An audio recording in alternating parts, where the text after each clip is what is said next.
Friends, അങ്ങനെ കുറേ നാളുകൾക്ക് ശേഷം നമ്മൾ വീഡിയോ എടുക്കുകയാണ്. ഇത് നമ്മുടെ ബാംഗ്ലൂരിൻ്റെ എയർപോർട്ടാണ്.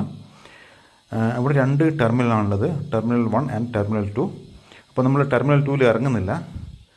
നമ്മളൊന്ന് ടെർമിനൽ 1 വരെ ഒന്ന് പോയിട്ട് വരാം, അവിടെയുള്ള വിശേഷങ്ങൾ കാണാം. അപ്പോൾ നമ്മൾ ഈ ഒരു മെജസ്റ്റിക്കിൽ, അതായത് ബാംഗ്ലൂർ വന്ന് പെട്ടാൽ, അതായത് എയർപോർട്ട് പോകണ്ടെങ്കിൽ, അല്ലെങ്കിൽ ആരെയും കൂട്ടാൻ, അല്ലെങ്കിൽ ആരെങ്കിലും ഡ്രോപ്പ് ചെയ്യാൻ, അല്ലെങ്കിൽ വരുന്നവരെ പോകുന്നവരെ ഉണ്ടെങ്കിൽ കേരളത്തിൽ നിന്ന് ഏത് ബസ്സിലും പോയിട്ട് മെജസ്റ്റിക്കിൽ ഇറങ്ങിയാൽ ഇവിടെ KA9 എന്ന ഒരു ബസ്സുണ്ട്.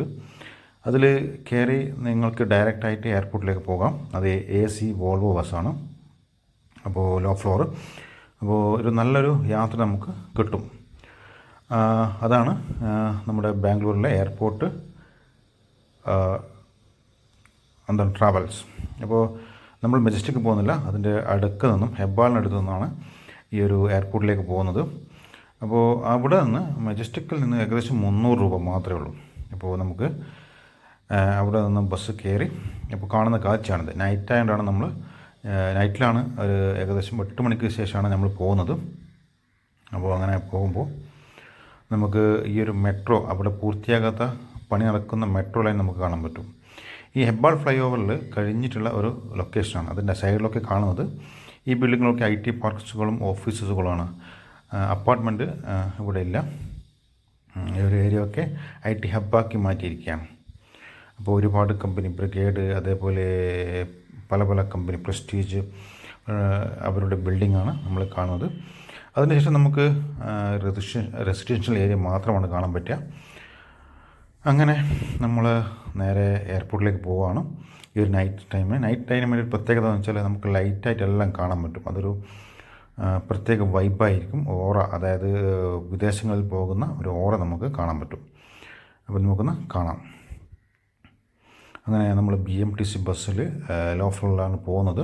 കാരണം ഞാൻ ബസ്സിൻ്റെ ഫോട്ടോ ഒന്നും എടുത്തില്ല, കാരണം ബസ് ഒരു പഴയൊരു ബസ്സാണ്. കുറേ ഒരു 5-6 വർഷമായി ഓടുന്നിങ്ങനെ.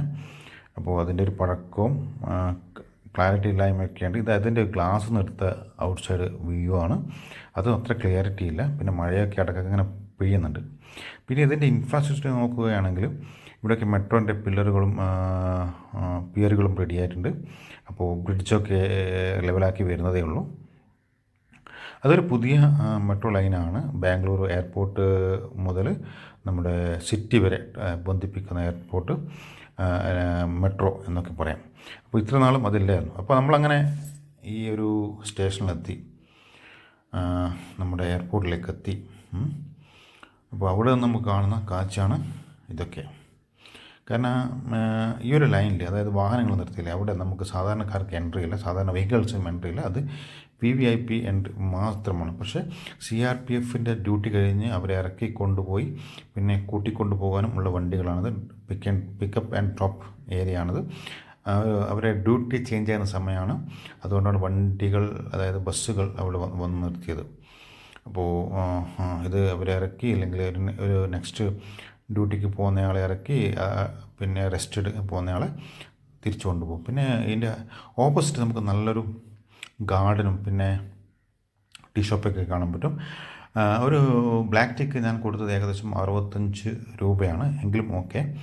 അപ്പോൾ ഇവിടെയൊക്കെ നല്ല ഭംഗിയുള്ള, നമുക്ക് നൈറ്റ് ആയതുകൊണ്ടാണ് ഇത്രയും ക്ലാരിറ്റി അല്ലെങ്കിൽ ഭംഗി നമുക്ക് കാണുന്നത്. പകലാണെങ്കിൽ നോർമലായിട്ടുള്ള ഒരു സ്ട്രക്ചർ മാത്രമേ നമുക്ക് കാണാൻ പറ്റും. അപ്പോൾ നല്ല വൃത്തിയാക്കുന്ന ഒരു ക്ലീനേഴ്സ് ഒക്കെ ഉണ്ട് ഇവിടെ. അവർക്ക് ക്ലീനറാണ്. അങ്ങനെയുള്ള നല്ല ടൈഡി, നീറ്റ് ആൻഡ് ആയിട്ട് മുന്നോട്ട് കൊണ്ടുപോകുന്ന ഒരു നല്ലൊരു എയർപോർട്ട്. ഇതിൻ്റെ മറ്റൊരു ഭാഗം കൂടിയുണ്ട്, അത് പിന്നീട് നമുക്ക് കവർ ചെയ്യുന്നതായിരിക്കും. അപ്പോൾ മഴയൊക്കെ വരുന്നുണ്ട്, അതുകൊണ്ടാണ് കവർ ചെയ്യാൻ പറ്റാത്തത്. ഒരു മഴക്കാലമാണ്. രാത്രി കാലങ്ങളിലാണ് ഈ ഒരു ബാംഗ്ലൂർ സിറ്റിയിലുടനീളം മഴകൾ ഉണ്ടാകുന്നത്. അതുകൊണ്ട് തന്നെ വൈകുന്നേരങ്ങളൊക്കെ നിങ്ങൾ കണ്ടിട്ടുണ്ടാവും, ട്രാഫിക് ജാമുകളും കൂടുതലും വൈകുന്നേരങ്ങളായിരിക്കും. കാരണം അതിൻ്റെ ഓവർ ബ്രിഡ്ജിൻ്റെ അടിയിലൊക്കെ വെള്ളം കയറിക്കൊണ്ട്. അപ്പോൾ അതുകൊണ്ട് തന്നെ നമ്മൾ അധികം വീഡിയോ എടുക്കുന്നില്ല, കൂടുതലൊന്നും പോകുന്നില്ല. നമ്മൾ ഈ ഒരു ഏരിയ മാത്രം കവർ ചെയ്തിട്ട് വീഡിയോ എടുക്കുകയാണ്. അപ്പോൾ നമുക്കൊന്ന് കാണാം. നല്ല കളർഫുള്ളായിട്ടുള്ള നല്ല സ്ട്രക്ചർ. അതായത് ഇതാണ് എൻട്രി ഏരിയ, അതായത് ടെർമിനൽ 1ൻ്റെ ഇതൊരു പഴയ ടെർമിനലാണ്. അപ്പോൾ അതായത് പുതിയ ടെർമിനലാണ് 2, അത് അപ്പുറത്താണുള്ളത്. അത് പിന്നീട് നമുക്ക് കാണുന്നതായിരിക്കും. അപ്പോൾ എന്താണ് CRPFനെ കയറ്റി വണ്ടി പോവുകയാണ്. അപ്പോൾ നമുക്കിതിൻ്റെ സ്ട്രക്ചേഴ്സ് സ്റ്റീൽ സ്ട്രക്ചറാണ് കൊടുത്തിരിക്കുന്നത്. നമുക്ക് ഒരു കാര്യമുണ്ട്, കാരണം ചില വിമാനങ്ങളൊക്കെ ഒന്നും കാണാൻ പറ്റില്ല. കാരണം വിമാനങ്ങളൊക്കെ, അതായത് ഫ്ലൈറ്റ്സുകളൊക്കെ ഇതിൻ്റെ അപ്പുറത്താണ്. അപ്പോൾ അത് കാണാൻ പറ്റാത്ത രീതിയിലാണ് ഉള്ളത്. പിന്നെ പറക്കുന്നതൊക്കെ കാണാം, പക്ഷേ ചെറിയ രീതിയിൽ നമുക്ക് കാണാൻ പറ്റും. അപ്പോൾ നമ്മളതിന് മെനക്കെട്ടില്ല. അങ്ങനെ നല്ലൊരു കാഫിയെല്ലാം കുടിച്ച് ഈ ഒരു കാഴ്ചകളൊക്കെ ആസ്വദിച്ചിരിക്കുകയാണ് ഞാൻ. അപ്പോൾ ഇതിൻ്റെ ഉള്ളിൽ നമുക്ക് കാണാൻ പറ്റുന്നത് കുറേയേറെ സെറ്റപ്പുകളാണ്. കാരണം ഇത് ലഗേജ് കൊണ്ടുപോകാനുള്ള സംഭവങ്ങളൊക്കെ ഉണ്ട്. പിന്നെ ഇത് എന്താണ് ഡ്രൈവേ, ഓരോ ഡ്രൈവേ ഉണ്ട്. പബ്ലിക്കിന് വേറെ ഡ്രൈവേ, ടാക്സിക്ക് വേറെ ഡ്രൈവ്, അതായത് പബ്ലിക് എന്ന് പറഞ്ഞാൽ ബസ്സിന് വേറെ ഡ്രൈവ്, ടാക്സിക്ക് വേറെ ഡ്രൈവ്, പിന്നെ VVIP CRPF ഉദ്യോഗസ്ഥന്മാർക്ക് വേറെ ഡ്രൈവ്. അങ്ങനെയാണ് 3 ഡ്രൈവ് എൻ്റെ ഉള്ളിൽ. അപ്പോൾ ഇതിൻ്റെ ഫ്ലോറിംഗ് ഒക്കെയാണ് നല്ല ഭംഗിയായിട്ട് നീറ്റ് ആൻഡ് ടൈഡി ആക്കി വെച്ചിട്ടുണ്ട്. പിന്നെ അതോടൊപ്പം ഗാർഡൻസ് നല്ല രീതിയിലുണ്ട്. അപ്പോൾ ഇതൊക്കെ ഇങ്ങനത്തെ ഒരു സെറ്റപ്പ് നമുക്ക് വിദേശങ്ങളിൽ പോലും കാണാൻ പറ്റില്ല. അതാണ് നമ്മുടെ ഈ ഒരു ബാംഗ്ലൂർ ഇൻ്റർനാഷണൽ എയർപോർട്ടിൽ കൂടുതലായിട്ടും നമുക്ക് ആസ്വാദികരമാകുന്നത്. ഒരു കാലം നഷ്ടമാവില്ല. കാരണം ഒന്ന് കാണാൻ വരികയാണെങ്കിൽ നിങ്ങൾക്ക് 300 രൂപയോ ഒരു 600 രൂപയോ ഒരു കാലം നഷ്ടമാവില്ല. അത്രയും നല്ല രീതിയിലുള്ള ഡെവലപ്മെൻറ്റാണ് ഇവിടെ ചെയ്തിരിക്കുന്നത്. ഇത് ടാക്സി സ്റ്റാൻഡല്ല, ഡ്രൈവേ. കാരണം പാസഞ്ചേഴ്സ് വരുമ്പോൾ കയറ്റി കൊണ്ടുപോകാൻ ആ ഒരു ബസ് ടെർമിനൽ 2 ആണത്. അവിടെ നിന്ന് ഇവിടത്തേക്കുള്ള ഒരു ട്രാൻസ്പോർട്ടേഷനാണ്. അവിടെ നിന്ന് ഏകദേശം ഒരു 2 കിലോമീറ്ററോളം ഉണ്ട് ദൂരം. അപ്പോൾ അതിന് ട്രാൻസ്പോർട്ടേഷൻ പോകണം. അതിന് മുമ്പിൽ, അതായത് ഈ ഒരു എയർപോർട്ടിൻ്റെ ഒരു സൈഡിലായിട്ട് നമുക്ക് നല്ലൊരു ഗാർഡൻ കാണാൻ പറ്റും. അത് രാത്രിക്ക് നമ്മൾ കാണുന്നതുകൊണ്ട് ഇത്രയും ഭംഗി. പകൽ ഇത്രയും ക്ലാരില്ല, കാരണം ഇത്രയും ലൈറ്റുകളൊക്കെ പകൽ ഉണ്ടാവില്ല. അതുകൊണ്ടാണ് രാത്രിക്ക് മാത്രം പോയി എടുത്തത്. അപ്പോൾ നന്നായി മെയിൻറ്റെയിൻ ചെയ്യുന്ന ഒറിജിനൽ ഉള്ള ഒരു ഗാർഡൻ എയർപോർട്ടാണ് നമുക്ക് ബാംഗ്ലൂരിൽ കാണുന്നത്. ഒരു ഫോറസ്റ്റ് ഫീലിംഗ് ചില ഭാഗങ്ങൾ നമുക്ക് കാണാൻ പറ്റും. അപ്പോൾ ഇവിടെ മറ്റൊന്നെന്ന് വെച്ചാൽ എല്ലാം മെയിൻറ്റെയിനായി നല്ല രീതിയിൽ തന്നെ മെയിൻറ്റെയിൻ ചെയ്യുന്നുണ്ട്. Neat and tidy. പിന്നെ ഇതിൻ്റെ നനക്കുന്നുള്ള നന്നായി ചെയ്യുന്നുണ്ട്. പിന്നെ ഉള്ളതെന്ന് വെച്ചാൽ മാനേജ്മെൻറ്റ്, മെയിൻറ്റെയിനിങ് നല്ല രീതിയിൽ തന്നെ ചെയ്യുന്നുണ്ട്. അതുകൊണ്ട് തന്നെ വലിയ ഇഷ്യൂ, അതൊരു ബോറായിട്ട് നമുക്ക് തോന്നുന്നില്ല. ഒരു ഫ്രഷ് ഏരിയ ആയിട്ട് നമുക്ക് കാണുന്നുണ്ട്. പിന്നെ നല്ല തിരക്കുകൾ ഉള്ളതുകൊണ്ട് തന്നെ ഈ ലോഞ്ചൊക്കെ എപ്പോഴും തിരക്കായിരിക്കും.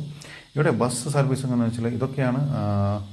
ഇത് വളരെ ദൂരത്തുനിന്ന് വരുന്ന ബസ്സാണ്, അതായത് ലക്ഷറി ബസ്സസ്. ഇത് മൈസൂരിൽ നിന്നും ബാംഗ്ലൂർ എയർപോർട്ട്, കൂർഗ് ആ ഏരിയയിൽ നിന്നും അങ്ങനെയുള്ള സെറ്റപ്പുകളൊക്കെ ഇവിടെ ചെയ്തിട്ടുണ്ട്. അപ്പോൾ ഇത് ബസ് ബേ ആണ്. അപ്പോൾ ഇവിടെ നിന്നാണ് ബാംഗ്ലൂരിൻ്റെ പല ഭാഗത്തും, പിന്നെ മൈസൂർ, അതുപോലെ നോർത്ത് കർണാടക ഭാഗത്തുള്ള ഏകദേശം ആൾക്കാർ വരുന്നതും പോകുന്നതുമായ ടെർമിനൽസ്, അതായത് ബസ് ടെർമിനൽസ്. ഓക്കെ, അല്ലെങ്കിൽ ബസ് ലോഞ്ച് എന്നൊക്കെ പറയാം. അപ്പോൾ ലോഞ്ചൊക്കെ നല്ല മര്യാദയ്ക്ക് ചെയ്തിട്ടുണ്ട്. കാരണം മഴ പെയ്താൽ ആൾക്കാർക്ക് ബുദ്ധിമുട്ടാത്ത രീതിയിലാണ് നല്ല ലൈറ്റിങ്ങൊക്കെ, ഗ്ലാസ് ഷെയ്ഡിങ്ങാണ്. കാരണം മഴയുണ്ട് എന്ന്. അതുപോലെ പല പല ആൾക്കാർ ഇവിടെ വരുന്നുണ്ട്. അങ്ങനെ നമ്മൾ ഇവിടെയുള്ള കാഴ്ചകൾ കണ്ട് ഇനി നമ്മൾ പോവുകയാണ്.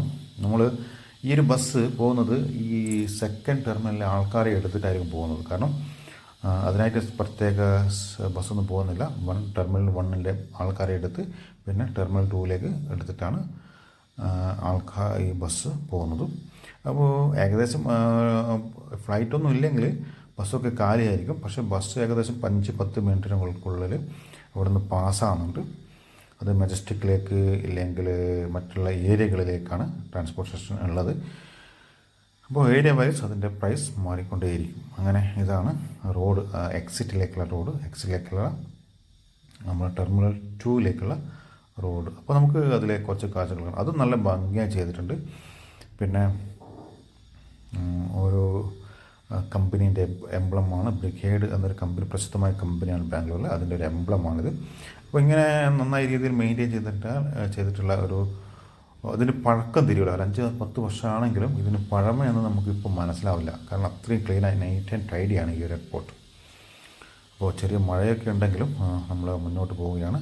ഇതിപ്പോൾ നമ്മൾ ടെർമിനൽ 1 ആണത്. ടെർമിനൽ 2ലേക്ക് പോകുന്ന വഴിയാണത്. അപ്പോൾ അത് ഇങ്ങനെ ചുറ്റി വന്ന് ഇതിൻ്റെ ഉള്ളിലേക്കൂടി തറഞ്ഞു വേണം പോവാൻ. അപ്പോൾ അത് പ്രത്യേക അണ്ടർപാസിലാക്കിയിട്ടുണ്ട് ഇവർ. ആക്ച്വലി ഈ ടെർമിനൽ, ഈ ബാംഗ്ലൂർ എയർപോർട്ട് എന്ന് പറയുന്നത് മറ്റൊരു ഇൻഫ്രാ ഡെവലപ്മെൻറ്റ് കൂടിയാണ്. കാരണം ഈ ഒരു ഇൻഫ്ര എന്ന് പറയുന്നത് അണ്ടർ പാസും ഓവർ പാസും പിന്നെ ട്രാൻസ്പോർട്ടേഷൻ സൗകര്യങ്ങളുള്ള ഒരു ഏരിയ, ഒരു യൂണിറ്റാണിത്. അപ്പോൾ അതാണ് നമ്മൾ കാണുന്നത്. അപ്പോൾ ഒരുപാട് ലൈറ്റ്, കാരണം പകലാണെങ്കിൽ നമുക്ക് വാഹനങ്ങൾ മാത്രമേ കാണാം, ഈ ഭംഗിയുള്ള ലൈറ്റുകൾ, സ്റ്റോപ്പ് ലൈറ്റുകൾ നമുക്ക് കാണാൻ പറ്റില്ല. അപ്പോൾ ഇത് നല്ല ഫ്ലവർ പോലെ നമ്മൾ കാണാൻ പറ്റുന്നുണ്ട് രാത്രി കാലത്ത്. പക്ഷെ മഴ ചെറുങ്ങനെ പെയ്തുള്ളത് വളരെ കുറച്ചൊരു അസൗകര്യം നമുക്ക് കാണുന്നുണ്ട്. അപ്പോൾ നമ്മൾ മുന്നോട്ട് പോവുകയാണ്. സൈഡിലെ കാഴ്ചകളൊക്കെയാണത്. അപ്പോൾ ഏകദേശം എത്താറായിപ്പോയി നമ്മുടെ ഈ ഒരു ടെർമിനൽ 2. അങ്ങനെ ഇതാണ് ടെർമിനൽ 2. ഇത് മെട്രോ ലൈനാണ്, പുതിയ മെട്രോ ലൈനാണെന്ന് വരുന്നത്. അപ്പോൾ മെട്രോ ലൈനിൻ്റെ പണിയൊക്കെ പൂർത്തിയാകുന്നതേ ഉള്ളൂ. അങ്ങനെ നമ്മൾ ഇതിൻ്റെ അടിയിലാണ് ഇതിൻ്റെ ബസ് ഏരിയ ഉള്ളത്. നോക്കി എത്ര ഒരു ഇൻ്റർനാഷണൽ ലെവലിൽ നമുക്ക് ഫീൽ ചെയ്യുന്നില്ല. ഈ ഒരു ബസ് ബേയും പിന്നെ ട്രാക്കും എന്താണ് ഈ ഒരു അണ്ടർപാസും ലൈറ്റ്നിങ്ങും ഒക്കെ. പിന്നെ ഇതിൻ്റെ ഗ്രൗണ്ട്, അതായത് ബേസ്മെൻറ്റിലാണ് പാർക്കിംഗ് ഏരിയ ഉള്ളത്. പിന്നെ ഇവിടെ 5 മിനിറ്റ് വന്ന് ബസ് ഡ്രൈവർ വന്ന് ചെക്ക് ചെയ്ത് ഇല്ലെങ്കിൽ സൈനൊക്കെ ആക്കിയിട്ട് ബസ് ഇവിടെ സ്റ്റാർട്ട് ചെയ്യും. അതാണ് ഇതിൻ്റെ സിസ്റ്റം. പിന്നെ ആൾക്കാരുണ്ടെങ്കിൽ ആൾക്കാരൊക്കെ ആയിട്ടും, ഇല്ലെങ്കിൽ നേരിട്ടങ്ങ് പോകും. അതാണ്, നേരിട്ട് പോകില്ല, ഒരു 5 മിനിറ്റ് നിർത്തും. കാരണം ഒരു 5-10 ആൾക്കാർ വരും. കാരണം 2 ടെർമിനലും കുറേയേറെ ഫ്ലൈറ്റുകൾ വരുമ്പോൾ അത്രത്തോളം ആൾക്കാരുണ്ടാവും പല സ്ഥലങ്ങളിലേക്കും പോകാൻ. അപ്പോൾ നമ്മളധികം വെയിറ്റ് ചെയ്തില്ല, ഒരു 5 മിനിറ്റ് മാത്രമേ വെയിറ്റ് ചെയ്തിട്ടുള്ളൂ. അപ്പം അങ്ങനെ നമ്മൾ ഇതിൽ നിന്ന് പുറത്തേക്ക് കിടക്കുകയാണ്. ടെർമിനൽ 2ൻ്റെ വിശേഷങ്ങൾ നമുക്ക് കുറച്ച് കഴിഞ്ഞിട്ട് നമുക്ക് കാണാം.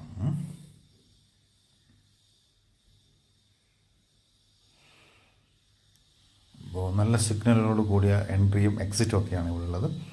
ഇതൊക്കെ നമുക്ക് ഈ ഒരു സിസ്റ്റമൊക്കെ കാണുന്നത് UAE അതുപോലുള്ള കൺട്രീസിലാണ്. പക്ഷേ ഇന്ത്യയിൽ അങ്ങനെ ഇത്രയും എക്സ്ട്രാ ഇത്രയും ബ്യൂട്ടിഫുള്ളായിട്ട്, അല്ലെങ്കിൽ ഇത്രയും ടെക്നോളജി യൂസ് ചെയ്തിട്ടുള്ള, അല്ലെങ്കിൽ ഇത്രയും കൺസ്ട്രക്ഷൻ യൂസ് ചെയ്തിട്ടുള്ള ഒരു എയർപോർട്ട് ബാംഗ്ലൂരിലുണ്ട്. പിന്നെ ഇത് എത്രത്തോളം സഹായകമാകുകയാണ് സാധാരണ പാസഞ്ചേഴ്സ്ക്ക് എന്നുള്ളത്, അതും വളരെ ഹെൽപ്ഫുള്ളാണ്. അപ്പോൾ അങ്ങനെ നമ്മൾ എക്സിറ്റിലേക്ക് പോവുകയാണ്, സിറ്റിയിലേക്ക്. കാരണം ഈ ഒരു ബാംഗ്ലൂർ സിറ്റി എയർപോർട്ട് ഉള്ളത് തന്നെ ബാംഗ്ലൂർ സിറ്റിയിൽ നിന്ന് ഏകദേശം 30-35 കിലോമീറ്റർ ദൂരെയാണ്. പക്ഷേ ഇതിൽ നിന്ന് കുറേയേറെ നമുക്ക് ട്രാവൽ ചെയ്യാനുണ്ട് ഇതിൻ്റെ ഉള്ളിൽ തന്നെ, എൻട്രി മുതൽ എക്സിറ്റ് വരെ. കാരണം അത് ഓരോ ലൈനിൽ പോയി അവിടെ നിന്ന് ആളെ ഇറക്കി ആളെ കയറ്റി വേണം. അങ്ങനെ ഷോർട്ടായിട്ട് നമുക്ക് അങ്ങനെ ഇറങ്ങാൻ പറ്റും. പക്ഷേ അതിന് 2 വീലേഴ്സ് 4 വീലേഴ്സ് സെപ്പറേറ്റ്, അതായത് പേഴ്സണൽ വെഹിക്കിൾസിന് മാത്രം. അപ്പോൾ ഇതാണ് ഇതിൻ്റെ സെറ്റപ്പ്, അതായത് ബാംഗ്ലൂർ ഇൻ്റർനാഷണൽ എയർപോർട്ടിൻ്റെ ഉൾവശം.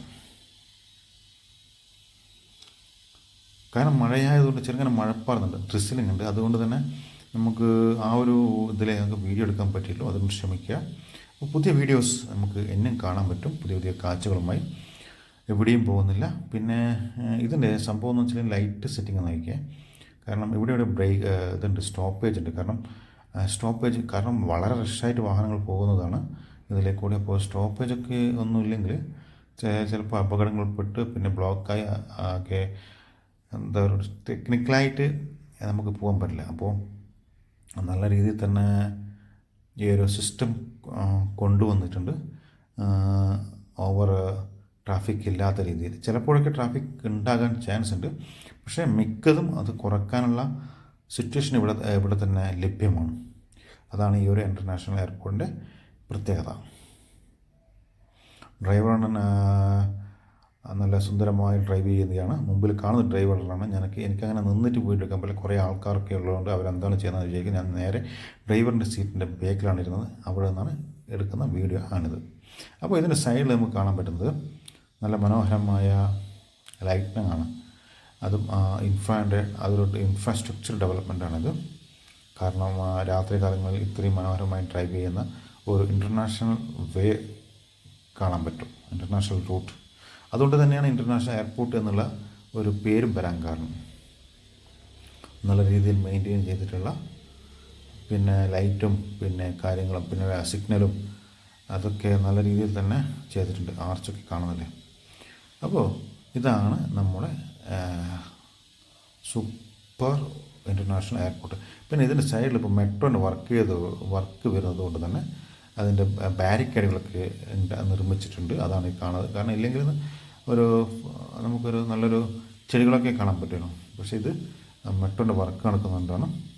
പിന്നെ സിഗ്നൽ സംവിധാനങ്ങളും പിന്നെ അതുകൊണ്ട് തന്നെ സേഫ്റ്റി ഇമ്പോർട്ടൻ്റ് ആണ്. കാരണം ഇവിടെ ഒരു ചെറിയൊരു പണി നടക്കുന്നതെങ്കിൽ അത് വളരെ സേഫ്റ്റിയാണ് ഇമ്പോർട്ടൻ്റ് ആണ്. കാരണം മറ്റുള്ള രാജ്യങ്ങളൊക്കെ പല തരത്തിലുള്ള ആളുകൾ വരുന്ന ഒരു